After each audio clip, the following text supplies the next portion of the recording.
Hi there, Terry Singh here again, VMworld third day in Cannes 2008, and I have the most prolific individual, great professional, and now Citrix Chief Technology Officer, Simon Crosby. Welcome, Simon Crosby. How are you doing? Thank you, Terry. It's great to be here. So how have you did you arrive yesterday, today? I arrived yesterday, and it's been pretty flat out ever since. So. Did you go to some sessions? And I have been. I've been to the keynotes, and I've been to a bunch of the technical sessions. It's really terrific. There are 4,000 people here. Virtualization is happening. So did a couple of interviews as well, and this is probably the first video interview that we're doing, I think. Or yeah, that's great. And we just came out of Simon's keynote on Citrix's Zen offerings. Amazing. Obviously, we know Citrix. On my day job, we have Citrix as our strong partner. So obviously, it goes without saying that we already know Citrix a lot. So let's start with the first question, Simon. How in October, how was the acquisition thing? Because you guys started in October. So the acquisition was complete in October.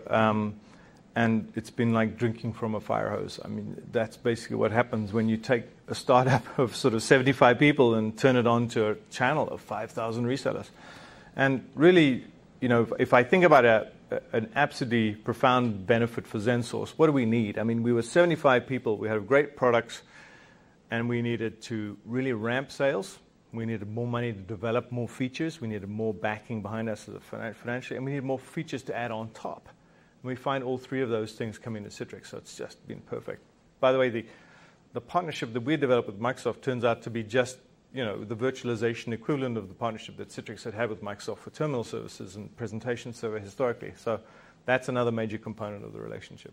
Absolutely. This is really great. So you guys are, Zen Server 4.1 is already GA. Correct me if I'm wrong. No, 4.1 is in beta now, public beta, okay. And it will GA before the end of the quarter. End of the quarter. That's good. The first quarter? Yes. Okay, yes. Great. And Zen Desktop, I heard from a couple of our Citrix engineers that they're going to be coming up around the It's in beta now, and we'll launch in Q2. Mm-hmm. We will launch also a Platinum Zen Server product offering early in Q2. And it's a very interesting departure for us because Zen Server has always been about implementing virtualization first and foremost, which then gives you all of these ilities that you can confirm on your virtual machines, availability, mobility, manageability, and so on and so on. And suddenly we get to take this and apply those ilities to the native infrastructure too. That is, you encapsulate your workload as a VM which can run native, in which case consuming a whole server, but you can scale it up or scale it down, or you can run it virtualized. And so this is Citrix's step in a bit, essentially data center automation. Mm-hmm. I think it must be a really boost for Citrix as well, right? I was talking to one of the Citrix's employees. You're a Citrix employee yourself now. That they find it like a refreshing, breath of fresh air, lots of new innovation coming in. And in fact, I was interviewed myself last month, and I was talking about Zen. That Zen is kind of like a holy grail. It's like a holy grail. People are picking it up, innovating in all the time. So how is that Zen community, how, are they thriving? Are they happy? Or are they doing the things just like business as usual? Or how's it gone? Zen is, you have to understand that for us, Zen is, it's the foundation of the faith, right? That is, we are first and foremost committed to this community and to that method development of this open source hypervisor. And so there was one of the things going into Citrix was this immediate question, which was that Citrix is not known for open source, and what was going to happen to Zen. It turned out, and this was obviously well known to us beforehand, otherwise we would never have agreed to go, that Citrix has thrown a huge amount of money at the open source community. We've set up Zen.org. We'd always wanted to do that as a startup. We could never get there. So Zen.org is run by a charter committee of the major contributors. And it's got its own program management. It's independent of us, and that's exactly the way we wanted it. Ian still leads the project. We still probably contribute 50-60% of the code, but we've got all of these other major partners who deliver it to us. And so the community is going from strength to strength, which is terrific. We had we have 2 or 3 developer summits per year. The one at the end of last year we had in Santa Clara, we had more than 200 people. Excellent, excellent. So it's more like you can compare, not a direct comparison, but more like Eclipse, right? Eclipse.org. Yeah, that's right. Eclipse, so they have, you guys, I'm sure, are also backed by major industry vendors. Yes, right? the difference, though, is that Eclipse is an independent legal entity. The Zen community discussed whether or not to do that and the cost of it and so on, and everybody decided that what we would do is we would not do that. So we set up the steering committee, which oversees several key components of Zen. First of all, the roadmap. It advises the project on where to go. It sets the policy by which the Zen trademark is used. And then that is all administered for the benefit of the community, that is with the explicit permission of the advisory board by Citrix. So it leaves us without the cost and legal infrastructure of an independent.org, but with all of the principle and all of the guiding capabilities of it. Absolutely. So Zen is Zen server. I need to kind of also work on my the rebranding, and then you have Zen app. That's a presentation server 4.5. So you're kind of building the end-to-end delivery model. And in fact, I wrote up an article, a strategy article myself. That's right. And I was talking about how this dynamic delivery model is so essential to the data center. Or in fact, we should not talk about data center, because data center is like a warehouse somewhere. We don't know where it should exist. And I'm talking to the physical individual, people like you and me. When we sit behind and open up an email, we should be able to do a great job, right? That's right. So how do you bring those two important components? I have quoted this again and again in many other interviews. User, client, consumer, call him whatever you want to call him, and the application. How does this relationship work? Will it be healthy? Will people be able to do their jobs? Will they be flexible? Because we want flexibility, mobility, and all that stuff. So how does that, the whole Citrix's dynamic delivery model work with your workflow studio, for example? I think I'm kind of putting in a lot of things so you can kind of... So. Yeah. The Citrix philosophy is that it's all about application delivery. And virtualization is an important component of that, but it's not the rationale for everything that we do. IT's job is to deliver apps to users. Users are getting actually further and further apart from their apps. It used to be users sat right by the app. Absolutely. And that's for regulatory compliance reasons. It's also that we're geographically distributed. We're mobile, all these things. Totally global. And so we have to be able to deliver an app to wherever a user is. By the way, we're not talking only about traditional, client-facing user apps. We're talking about core infrastructure apps that run in the data center too. These things have to be delivered. So it is all about delivery of the application. And so the Citrix portfolio is really targeted at providing solutions for delivery of applications in different contexts. Delivering applications to end users has always been core presentation server stuff. And presentation server was misnamed, by the way, anyway, because it started out as presenting pixels to a remote user. But by the end of it, it's actually got application streaming built in. It can stream an app to a rich client, to my Windows laptop, which I'm using on an airplane when I'm offline. And it can also stream apps into server-side computing. And so presentation server, renamed as Zen app, is about application virtualization. Then desktop virtualization, which is essentially providing a customized PC environment for each user in a scalable, manageable, centralized way, is Zen Desktop, which we think is the industry's first really massively scalable virtual desktop solution. And then Zen Server is the brand from which we'll hang an increasing focus on data center automation generally, both virtualized and native. And that combines Citrix acquisitions from both XenSource as well as Ardent, a company that bought about a year ago, and other capabilities we bought there. And these all get hung together and orchestrated, automated through Citrix Workflow Studio. Now, let's see. What's the take on Workflow Studio? Arguably, Citrix has got a very rich portfolio of stuff. The challenge is to deliver this stuff in meaningful, quantifiable, consumable chunks of product that are useful to customers immediately. So there's no point showing up at the customer's door and saying, yeah, I've got all these different things, let me try and sell you some. You actually need a way to orchestrate that as a meaningful solution to a customer.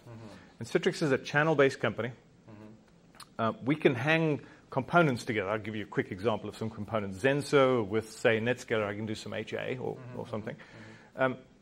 We can build internally within Citrix, we can use this Workflow Studio to build these new solutions, but we can now make them customizable and integratable into the customer's environment by allowing our channel partners to invest in Workflow Studio and customize that to a customer's specific environment, how they want to deliver alerts or get emails or whatever it happens to be, as well as provide a greater level to integrate with other companies' products, management consoles, storage solutions, whatever it happens to be.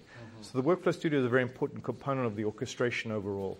It kind of gives you a kind of a framework where you can explain to the customer, because that's what it's all about. I mean, we're sitting here, I have a day job, you have a day job. We just want to make sure that the products and the passion that we put into a technology, it is shared with the community and the consumer.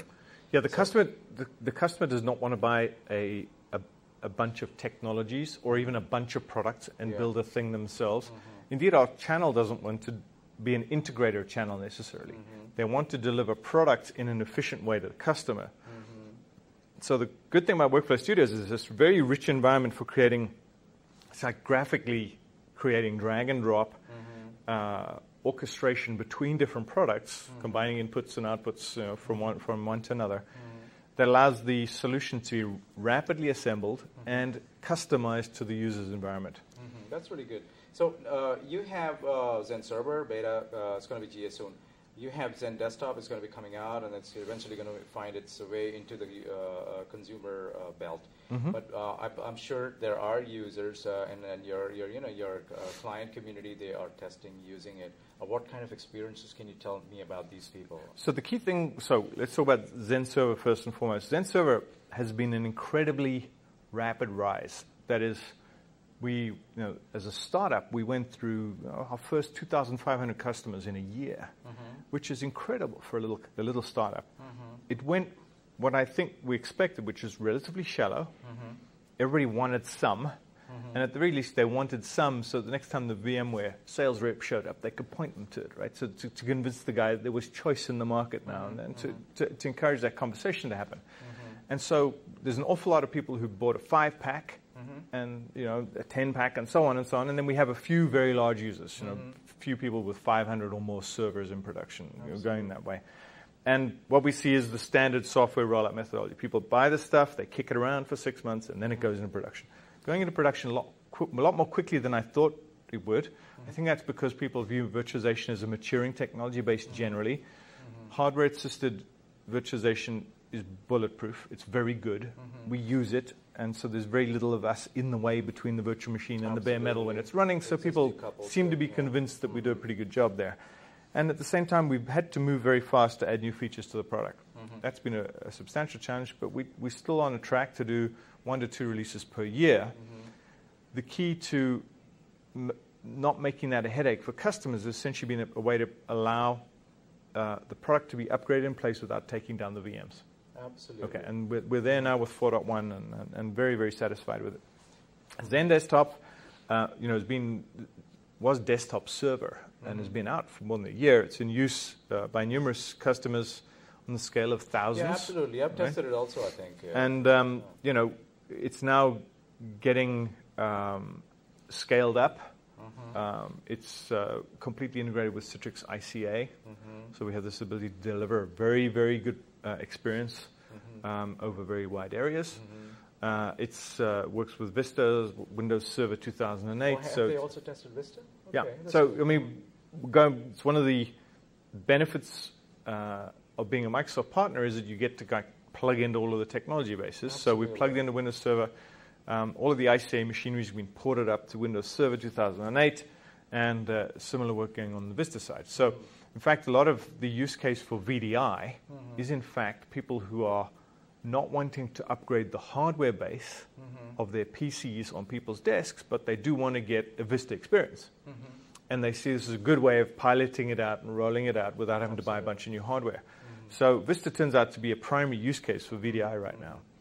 Well, how about your channel partners? I remember I was speaking to Roger, your sales director for EMEA, last month, and he said, figure. And then I asked, and it was like a couple of thousands more. So it's going pretty fast. But how is it? How we're recruiting about 1,500 channel partners a quarter at the moment.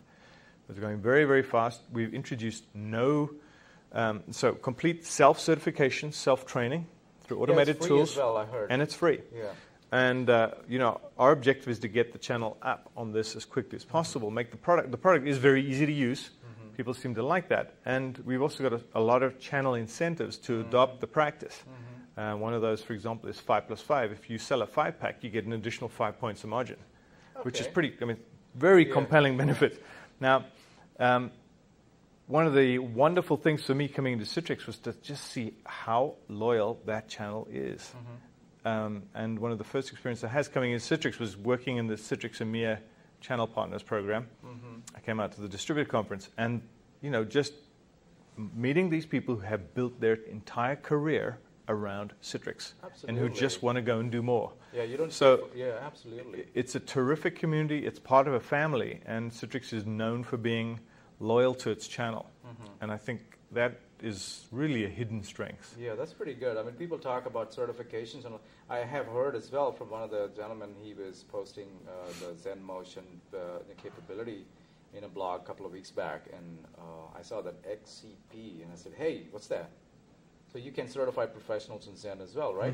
Yeah, they do exist. Yes. But why don't we market it like? I mean, it should be kind of it should be kind of coming out on the web and saying like, Zen certified professional kind of a program. How does it work and those kind of things? Do you have how does that work? So, a significant chunk of the last 3 months of once we got inside of Citrix has been essentially programmatizing this stuff. That is getting all of this stuff ready to go, and now we can start to amplify the message and get it out there more broadly. So expect to see that, a lot more of that.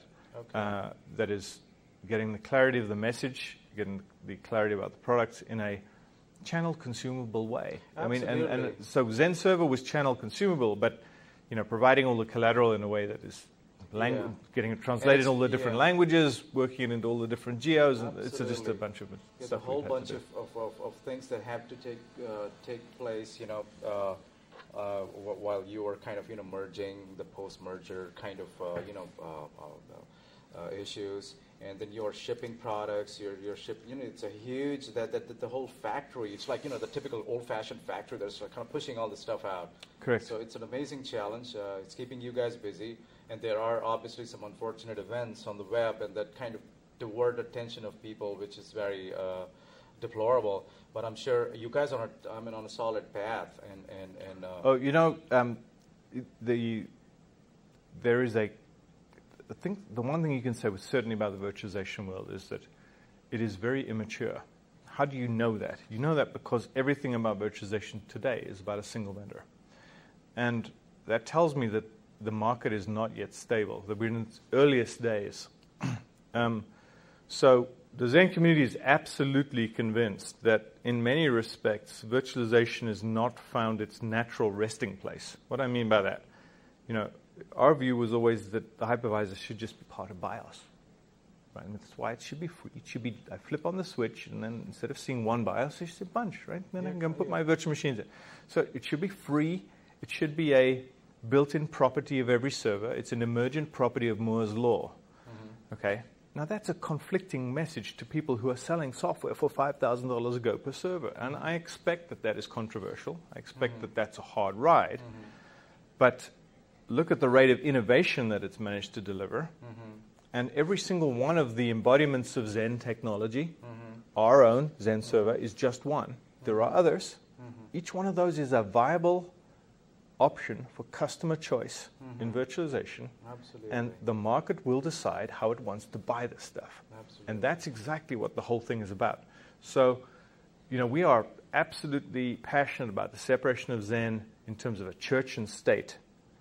Just like they did in Holland, right? Okay. Right. Holland is a great country. And Ian Pratt, who leads the Zen project, he is church. He's the Pope of Zen, and I don't get to talk Zen.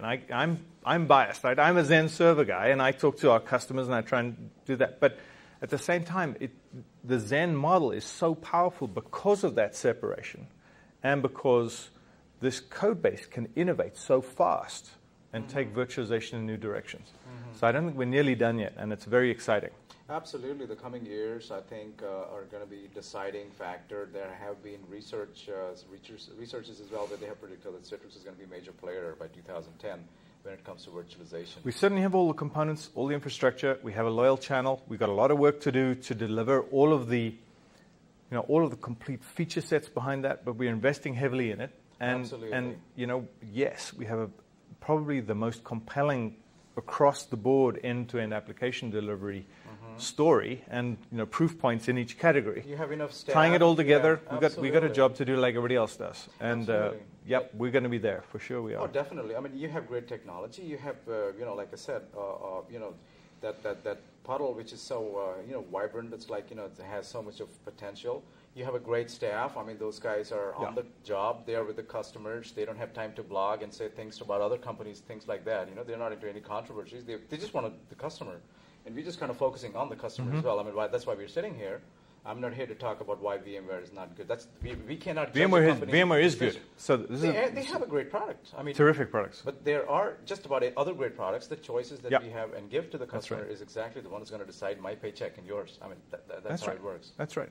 But the relationship with Microsoft is how is it? Is it? I mean, I was just thinking just now, like they have a 2 million huge customer base. Yeah. And how does it work? So can you kind of, besides your existing customers, is it possible? Is it some kind of a relationship that you say, hey, we can offer something, Citrix offering? So Citrix, as you know, has always had a strong relationship with Microsoft, right? So Windows Terminal Services was built by Citrix, licensed back to Microsoft, and essentially Citrix Presentation Server requires a TS cal. Microsoft makes money every time Presentation Server gets sold, right? Microsoft makes $500 million a year with no effort whatsoever just because of Citrix. Okay. Now, it turns out that independently of that, XenSource was going down a very similar path with Microsoft, right? We deliver technology into Microsoft Hyper-V, which is their hypervisor that come out in Windows Server 2008. Should be towards the end of the year, specifically to try and get this broad capability, this compatible virtualization infrastructure massively deployed, because we want to be delivering the infrastructure capabilities around that exploit it to deliver applications to end users. And so it turned out that it was fortuitously very similar to the model that Citrix has already been working on with Microsoft. The partnership with Microsoft in virtualization is very profound and very deep. Our dedication has been to Microsoft both from a host and guest perspective. Let me be very clear on that. Microsoft hasn't had a credible virtualization platform until Hyper-V, right? And so we've done a terrific job of supporting Windows guests as well as Linux guests and everything else on top of XenServer, our product. We support use cases that Hyper-V even won't support. But the VMs that we create are portable to Hyper-V. That's really important, right? And vice versa. And we don't have an offering that conflicts with Microsoft there. For customers who want to get virtualization as part of their OS, just getting Windows Server with Hyper-V in it, it's in there. Go for it. Our customers tend to want virtual infrastructure as a separate layer than the OS that serves all OSs equally. That said, our ability to equal the playing field by working with Microsoft to deliver capability for multiple guests into Hyper-V is essentially the strategy there.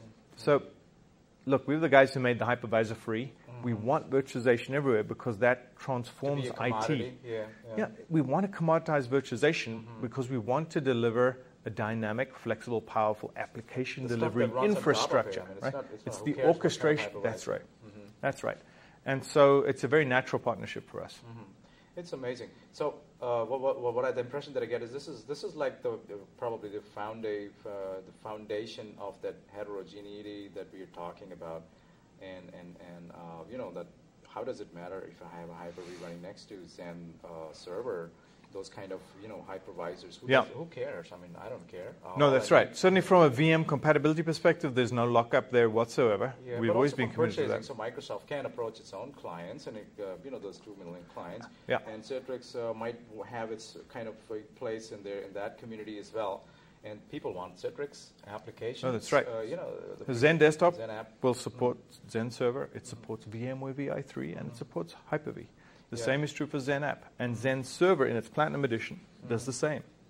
It's amazing. So there was a discussion, I think followed on homogeneity and heterogeneity. So I think VMware is kind of stuck in that homogeneity. They're not opening up the virtual center. The virtual center cannot manage. That's true. Well, to their credit, they've done a great job of putting more value in what they do continually, right? And their job has been to build a great business, and they've done an incredible job at that. They've gone very, very fast. A little too fast, I think, but that's okay. So at the same time, if I were to question their strategy, I would simply question the rate at which they challenge the existing infrastructure IT players. From the storage folks through to Microsoft, they seem to want to have a fight all the time. Citrix is actually generally known for being easy to work with and more of a Switzerland. It wasn't traditionally a... After the fight is over, then we'll deliver the solution to the customer, we're right? We're going to offer all of you guys coffee because that's what we sell. That's right. And certainly you can see us doing that with Microsoft in the virtualization area. And so the objective is not to have a fight at those... If there is a core capability which is part of Windows or part of Linux, then why the heck would you be doing it in a product and competing with it? It just doesn't make sense. So the objective there is to deliver solutions to customers that exploit this stuff to deliver a value prop. There we have very compelling solutions, and we will compete. And we're not trying to establish another incompatible vertical, right? That is, our world only works with our world. I think that is a very big mistake to go down. That's the whole flattening out that we are seeing that's what virtualization is providing. So it is an opportunity for several vendors to kind of come up with a kind of standard, like Dell has come up with DMTF or. So no, Dell doesn't come with the DMTF. The guy who ran the DMTF for a while was a Dell employee. He's now a VMware employee. But the DMTF is a very important standards body for virtualization. We work on it. Microsoft works in it. VMware works in it, and in fact, the OVF, which is one of the things I did last year, was work with VMware and Microsoft to develop this portable virtual machine format, right? Which we all agreed should get pushed into the standards body. So now VMware's done a great job building a startup. Now they're becoming more standards-based and pushing that agenda, and I think that's the right thing for them to do. They know they have to. Yeah, they have to, but it is going to affect your revenue model at some point in time. It is eventually going to affect anyways when two competitors are coming into the market space with their own offerings. There's maybe a simple way to say this. Making $1 billion or something a year, I guess. So. Who, us? No, those. I don't know. I think there's in the IT market there's easily $1 billion of slop in any direction. Is there $2 billion of slop? It's harder, a lot harder. It's hard to go from that point. You're going to have to stand on somebody's toes. Whether it's the management vendors or the storage guys or the hardware guys, somebody's toes get stood on. Dollars of slop. So, really great. I think it's the most important thing is to get back to the user community and come up with the message that it's not about some kind of VMware or Xen or Microsoft. It's about user and applications. That's exactly when you start reaping the benefits of a dynamic delivery. Right. I mean, you got to deliver something, And an ecosystem. So, one of the key things we've been focusing on is development of a rich ecosystem of vendors around us. As long as there isn't a robust ecosystem, you know that it's not a defensible category, right? If only one vendor can deliver everything, then customers don't have choice. They get worried about it. And actually, it's good to see. So if you look at VMware's announcements today of VM Safe, they've got a good ecosystem going there. So they're starting to move down that path. Right? I was talking to a couple of C-level people at all those startup security firms. They're excited about it. Oh, yeah. So there is, you open up the doors and you say, okay, come up and do your thing. Eventually, look, let's face it, the security guys they're in deep trouble. As the OS gets more and more locked down, right? They need new places to implement and invent new solutions, and virtualization gives them that. And so it's a very exciting area for them too. But the good thing is here, VMware, for the first time in the way that they develop a market that is going into security for the first time, they've done it based on the ecosystem up front. So 15 or 20 vendors in there, that's good to see. That's a sign of a more mature approach to the market in general, or the market maturing. I guess the first 10 years were growing pains, and now you start getting a little, the adolescence, and then I guess at some point in time you're going to be, maturity is going to come in. I guess, but I think it's been really great, Simon, to have you here. It's really great to have your opinions. 2008 is going to be an excellent year. We all, the user community, are really excited to try out the Xen desktop and Xen server. It's in GA, and we have ourselves are testing the Xen server, so it's an amazing opportunity. Well, thank you, and thanks very much for having me. It's great to have your blog out there as an independent source of virtualization insight. It's been very good for us. Thank you, Simon, and thank you so much for having for finding time to chat. Thanks for having me. Thank you so much. Okay. Thanks. All right, let me run.